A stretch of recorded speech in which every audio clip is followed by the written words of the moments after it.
পুরুষ বাবা, আপনি যা ইচ্ছে তাই করতে পারেন। আমরা অপরাধ করে থাকলে আমাদের ক্ষমা করে দিন বাবা। কিন্তু উনি এখানে এলেন কি করে ঠাম্মি? বাবা ওরে বাবা, যোগ বলে যা ইচ্ছে তাই করতে পারেন। উনি না ওই আনন্দকে অদৃশ্য করে দিয়ে সোজা আনন্দের খাটে এসে বিশ্রাম নিচ্ছেন শুয়ে। যোগ বল এত কিছু হয় ঠাম্মি? এসব করা যায়? কি জ্বালা, তুই কেন বুঝতে পারছিস না? শোন, আমার কি মনে হয় বলতো, ওই দিদি ভাই না ওই বাবাকে দর্শন করার জন্য তো নিচে যায়নি। বাবা না খুব ক্ষেপে গেছে, আর ক্ষেপে গেছেন বলেই না সোজা আনন্দের ঘরে চলে এসেছে। আরে ঠাম্মি, উনি তো হিমালয় থেকে সোজা হেঁটে এসেছেন, মনে হয় ক্লান্ত হয়ে গেছেন। তাই হবে হয়তো গো। কিন্তু বাবা বলছি, আপনি এই ঘরে ঢুকলেন কি করে? বাবা বাবা বলছি আপনি রুষ্ট হবেন না। আমাদের আনন্দের উপর কিন্তু আপনি একদম রুষ্ট হবেন না। বাবা গো, আনন্দে আমাদের বিপদে আপদে সবসময় রক্ষা করে এসেছে বলে আমাদের বাড়ির মেয়ে কটার মুখে একটু হাসি ফুটেছে বাবা। আমি বলছি আনন্দে খুব ভালো মেয়ে বাবা। ফিরিয়ে দিন বাবা, ঠিক বলেছে, ফিরিয়ে দিন আনন্দকে।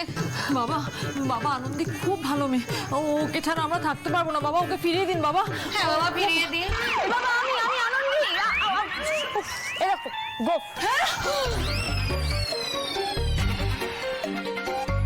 আনন্দী তুমি?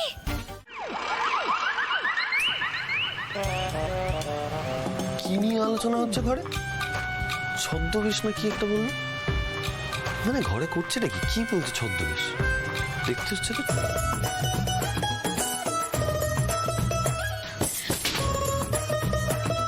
না দাদা ভাই, সরি, এটা মেয়েদের ব্যাপার। তুমি এখানে, তোমার এখানে নো এন্ট্রি। হ্যাঁ আরে বাবা তনুশ্রী, আমি ওষুধ নিয়ে এসেছিলাম।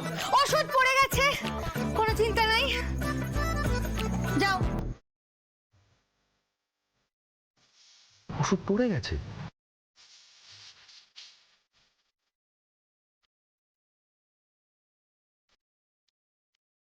ও দিদি, একদম মোক্ষম দাওয়াই দিয়েছিস। বাড়ি শুনতে সবাইকে খুব জব্দ করেছিস। নাহলে ভাবা যায় দিদি, আজ তোর জন্য এই দোলের দিনে সব কটা ছেলে কিনা বাড়িতে রয়েছে। ঠাম্মি, শুধু দোলের দিন বাড়িতে থাকলেই তো হবে না, সবাইকে তো আসতে হবে। কিন্তু তারা কি খেলবে? সে তো কেষ্ট ঠাকুরই জানে। এ বাড়ির ছেলে পুলেগুলি যে তেদর, আমাদের তো পাত্তাই দেয় না। আহা ঠাম্মি, পাত্তা না পেলেও পাত্তা ছিনিয়ে নিতে হবে। আরে বাবা, সাধু বাবার বেশি ওদের মনের মধ্যে ভয় তো ঢুকিয়ে দিয়েছি। এবার দেখি এই ধরা চুড়ে ছেড়ে নিচে গিয়ে ওদের মনে যদি একটুখানি ফাগুনের রং লাগানো যায়।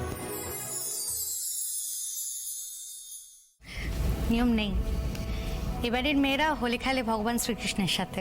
ওনার পায়ে আবির দেয়, পলাশ ফুলের মালা গেঁথে শ্রীকৃষ্ণকে পরায়, বড়দের পায়ে আবির দেয়, ব্যাস ওইটুকুই। না মানে সেটা তো একটা দোলের অংশ, সেটা তো সম্পূর্ণ দোল নয়। বাকি কাজ সব ছেলেরা করে তো বাড়ির।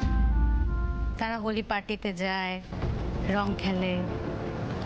আমাদের জন্য সব হোলি রং খেলা ওসব আমাদের নয়। কেন জেঠমণি, আমি কি ভুল কিছু বললাম? তো উনি তো প্রথমবার এ বাড়িতে হোলি খেলার কথা বললেন, তাও না অপূর্ব বাবু, আপনি যখন এনেইছেন রং সবার সাথে হোলি খেলবেন বলে, আপনার হাত থেকে আবিরের রং আমি নিশ্চয়ই লাগাবো। বাহ বাহ বাহ বাহ বাহ বাহ, অপূর্ব, অপূর্ব ব্যাপার। লজ্জার মাথা খেয়েছো নাকি? যে তুমি সামনে দাঁড়িয়ে আছে, তার সামনে বাড়ির বাইরে একটা লোকের সাথে তুমি রং খেলার কথা বলছো? হাতিক্ষেতা না, এই তোমার চরিত্র। সামলে সামলে, ওই দেখো রেলগাড়ি তো দেখছি বেলাইনে চলে যাচ্ছে।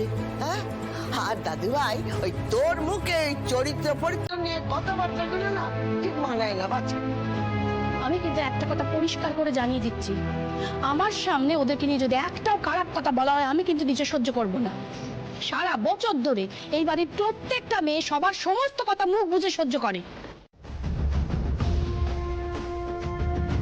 বাড়ির সবাই মিলে কিরকম আদিক খেতে শুরু করেছে দেখেছো?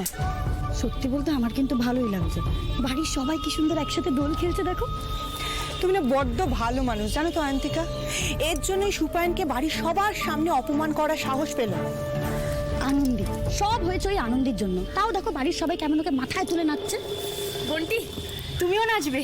হোলি পার্টি শুরু দেবে, তুমিও ঠিক নাচবে? এই তুমি কি লুকিয়ে লুকিয়ে আমাদের কথা শুনছিলে নাকি? এ বাবা না না, সব কথা তো মুখে একদম ছেপে গেছে না, মুখ দেখলেই বোঝা যায় যে কি বলতে চাইছো। এই কি বললে তুমি? আমি বলছি যে কাকিমণি, আপনি না ওই মিষ্টি আর শরবতের দায়িত্বটা নিয়ে নিন, হ্যাঁ ব্যবস্থাটা করে দিন, আর একা যাবেন না প্লিজ, বন্টিকেও সাথে করে নিয়ে যাবেন, কেমন? মানে তুমি বললেই আমায় যেতে হবে নাকি?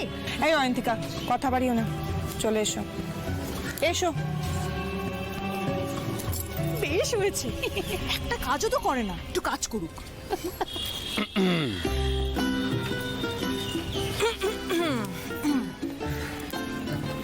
তো কি ব্যাপার, মানে বন্ধুদের কাছে যেতে পারেননি বলে খুব মন খারাপ বুঝি? কাশ ছিলেন, এই অবস্থায় রং খেলবেন না, কাশি বাড়বে।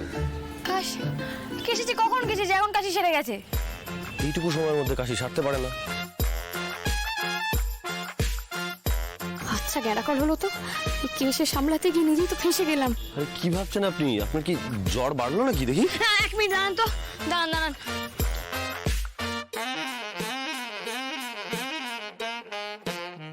এই নিন, এই রংটা গিয়ে কৃষ্ণ ঠাকুরের পায়ের কাছে রেখে দিয়ে আসুন। নিন।